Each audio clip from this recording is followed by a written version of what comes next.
How to plan a garden that produces food all year round. Welcome to Gardening with Ben, and today we're going to talk about planning your crop rotation and planning what crops you should grow in your garden.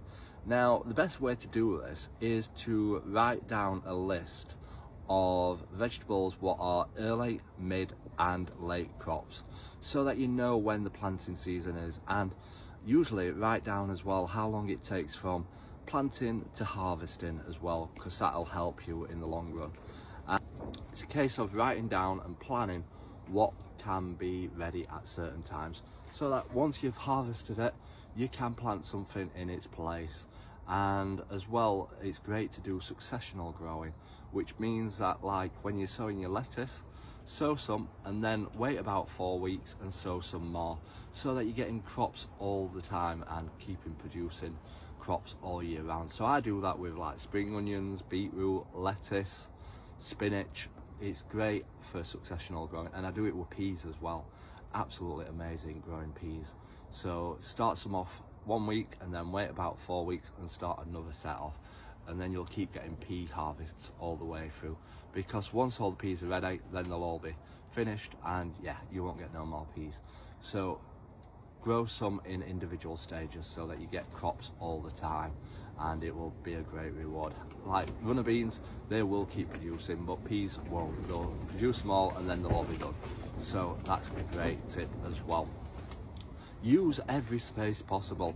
Now, I've just transformed my polytunnel into a massive indoor growing area, and I'm using it to its full potential this year, and I'm going to be growing crops throughout the winter as well. So I'm going to be learning about what to grow through the winter period to keep those crops growing and keep harvests growing throughout the winter period as well, which I've never done in the 20 years that I've had my plot. So I'm looking forward to learning that.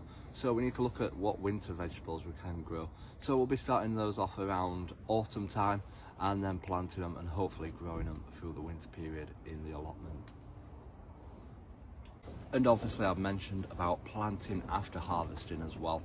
As soon as you've harvested your lettuce or your beetroot, plant something in its place straight away. But obviously you will need to feed the ground, because it may have taken the nutrients out of the ground what helped produce that produce in the first place. So once you've harvested it, throw some like slow release fertilizer down, like chicken pellets, and that will help feed the ground and hopefully produce you some great food as well. So yeah, have a look around, write a list of what vegetables are best growing at certain periods.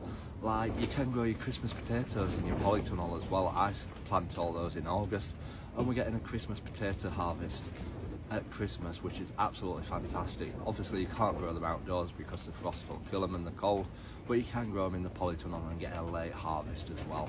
So it's about making space and making a good plan and drawing a plan of what you plan to produce and where to produce it as well, and then you'll get a good harvest all year round down at the allotment. I hope you found these tips useful.